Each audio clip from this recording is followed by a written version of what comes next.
Assalamualaikum warahmatullahi wabarakatuh. Bertemu lagi di pembelajaran bahasa Indonesia bersama Miss Elza. Hari ini kita akan review untuk persiapan penilaian akhir tahun. Mari kita awali dengan membaca basmalah. Bismillahirrahmanirrahim.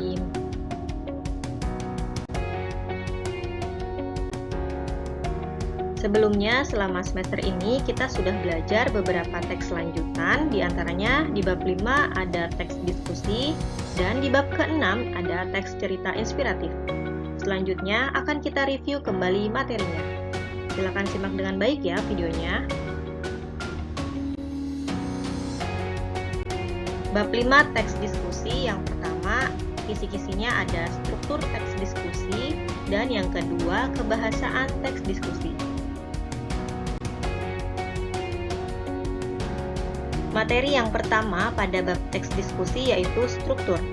Struktur terdiri atas yang pertama isu atau permasalahan, yaitu berupa gambaran permasalahan yang akan dibahas dalam kegiatan diskusi.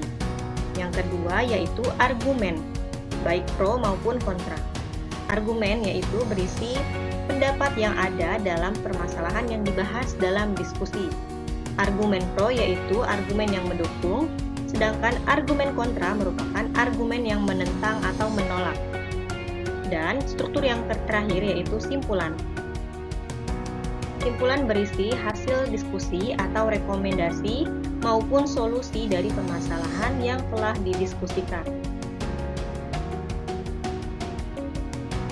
Untuk materi yang lebih lengkapnya lagi, boleh disimak kembali videonya dengan mengklik link yang ada di description box. Selanjutnya yaitu contoh soal yang berhubungan dengan struktur pada teks diskusi. Soalnya adalah, bacalah kutipan teks berikut. Boleh dibaca dulu pertanyaannya.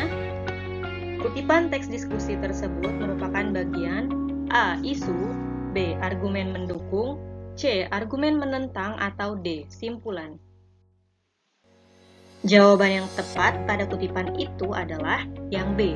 Argumen mendukung.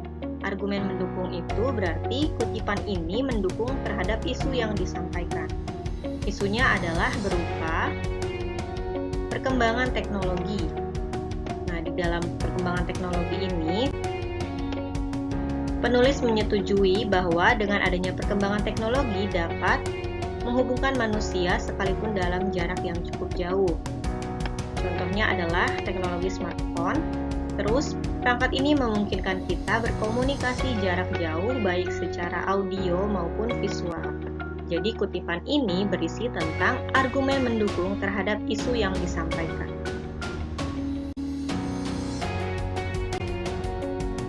Materi berikutnya pada bab teks diskusi adalah kebahasaan.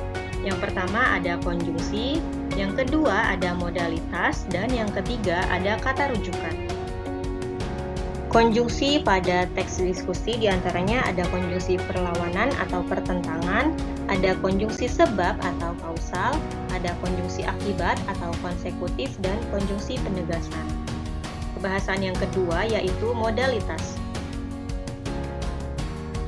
Modalitas adalah kata keterangan dalam kalimat yang menyatakan sikap pembicara terhadap hal yang dibicarakannya. Misalnya ada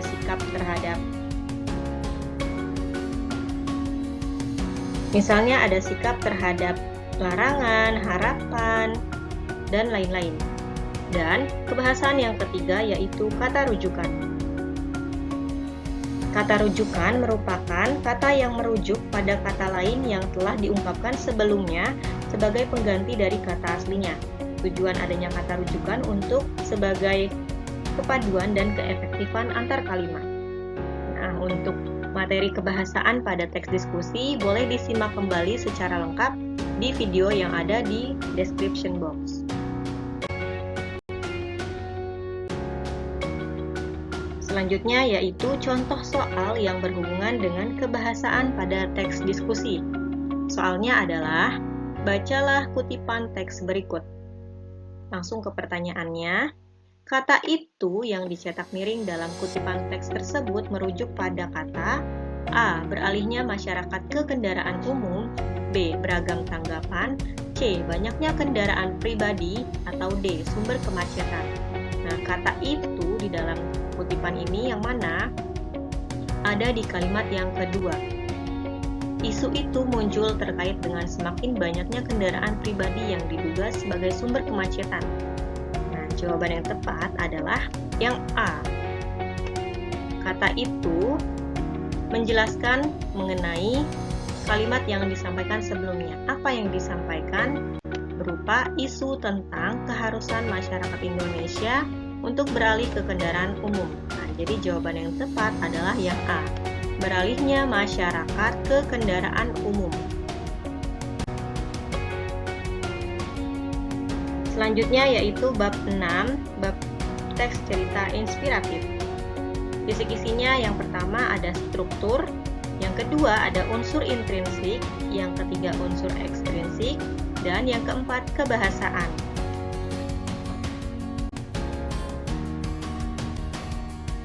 Materi yang pertama pada bab teks cerita inspiratif adalah struktur. Struktur terdiri atas abstrak, orientasi, komplikasi, evaluasi, resolusi, dan koda. Jadi untuk struktur teks cerita inspiratif ini sama halnya dengan struktur pada teks cerpen yang sudah dibahas di semester 1. Masih ingat kan materinya? Kalau sudah lupa boleh disimak kembali videonya dengan mengklik link yang ada di description box.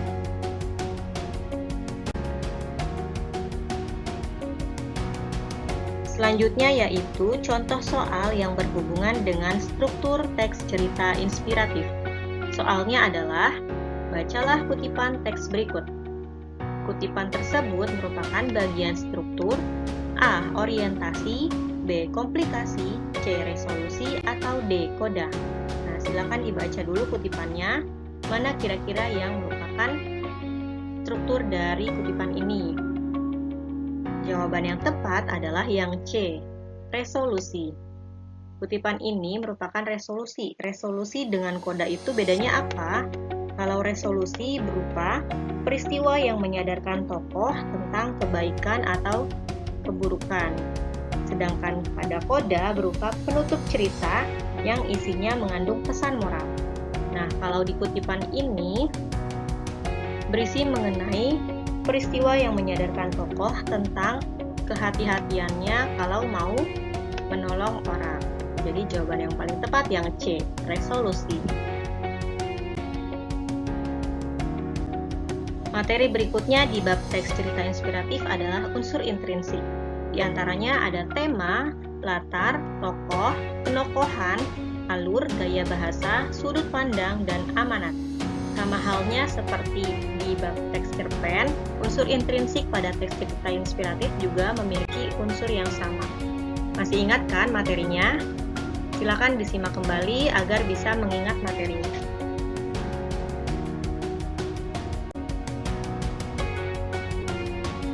Berikutnya yaitu contoh soal yang berhubungan dengan unsur intrinsik pada teks cerita inspiratif. Soalnya adalah, bacalah kutipan teks berikut. Pertanyaannya, tokoh utama dari kutipan cerita tersebut adalah A. Ayah, B. Pihak bank, C. Aku, atau D. Pihak koran lokal. Nah, unsur intrinsik yang ditanyakan adalah mengenai tokoh. Tokoh dalam kutipan ini adalah jawabannya yang A, yaitu ayah. Kenapa ayah menjadi tokoh utama? Karena di kutipan ini ayah disampaikan sebagai orang yang mengalami konflik. Dan ayah muncul lebih sering dibanding tokoh aku yang diceritakan dalam kutipan. Jadi jawaban yang tepat yang A, ayah. Materi berikutnya yaitu unsur ekstrinsik. Di antaranya ada nilai-nilai. Contoh, nilai moral, nilai sosial, nilai agama, nilai pendidikan, dan lain-lain. Yang kedua ada latar belakang pengarang. Dan yang ketiga adalah latar belakang sosial. Masih ingat kan materi ini? Silakan simak kembali videonya dengan mengklik link yang ada di description box. Berikutnya yaitu contoh soal yang berhubungan pada unsur ekstrinsik pada teks cerita inspiratif. Soalnya adalah, bacalah kutipan teks cerita berikut.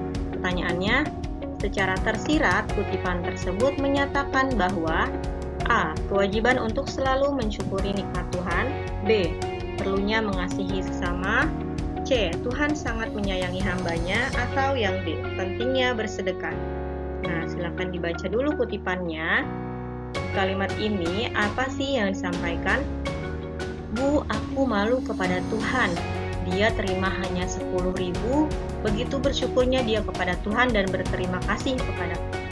Kalau memang demikian, siapa yang pantas masuk ke dalam surga?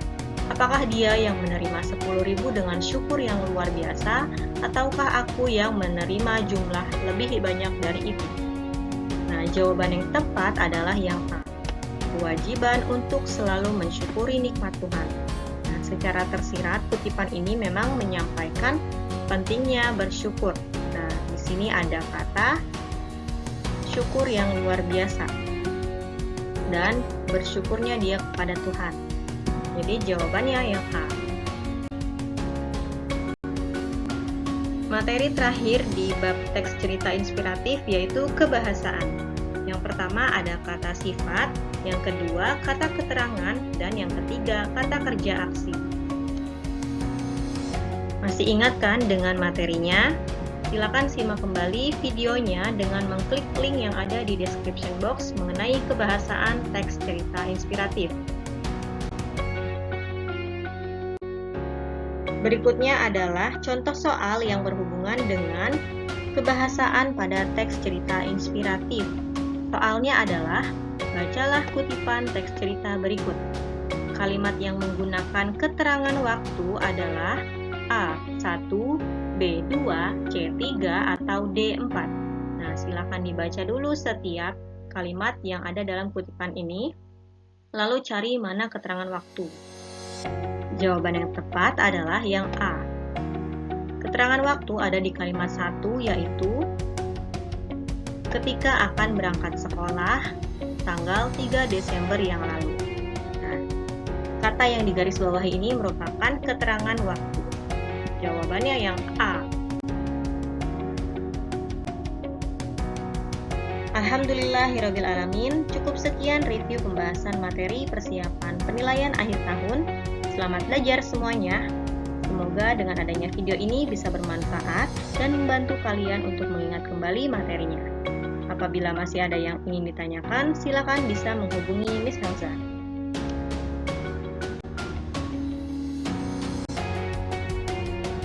Terima kasih atas perhatiannya. Insya Allah kita bertemu lagi di pertemuan berikutnya. Miss akhiri, wassalamualaikum warahmatullahi wabarakatuh.